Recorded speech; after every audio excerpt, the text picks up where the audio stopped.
शिमला के अंदर मैं जा रहा हूँ नानके और आपको बताऊंगा कैसा रोड है, कैसे कैसे जाते हैं। क्योंकि येलो लोग थे, इनको छुट्टियां हो चुकी हैं, बोलते हैं मामू हमें घर छोड़ कर आओ। इनको छोड़ने जा रहा था, रेहान को साथ लिया, चल यार इसको छोड़ कर आते हैं। सबसे पहले पहुंचे बेकरी के ऊपर, वहां से कुछ मीठी चीजें खाई। चीजें खाने के बाद हम रवाना हुए। ये जो रोड आपको नजर आए, सबसे पहले आपने इसको क्रॉस करना है। ये ईंटों का बना है। जब इसको क्रॉस करेंगे तो आपको मिलेगा कच्चा रोड। आपने कच्चे रोड को क्रॉस करना है, तो उसके बाद आपको फिर मिलेगा पक्का रोड। पक्के रोड पे आएंगे तो आपको नजर आएगा बिराज। जी हाँ, आपको नजर आएगा रसूल बिराज। इसको क्रॉस करेंगे तो जबरदस्त किस्म का आपको रोड नजर आएगा।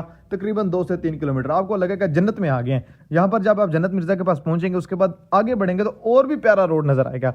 लेकिन थोड़ी देर के बाद आपको पता चलेगा इट्स अ पाकिस्तान। फिर ये रोड मिलेगा, फिर आपको दरबार नजर आएगा। यहाँ मन्नत माने उसके बाद फिर अच्छा रोड मिलेगा। मन्नत के बिना रोड नहीं मिलेगा। फिर आपके पास आएगा दारापुर वाला पुल। जब इस पुल को क्रॉस करेंगे तो आप लोगों ने शुक्र अल्हम्दुलिल्लाह करना है, क्योंकि इससे आगे रोड अच्छा है।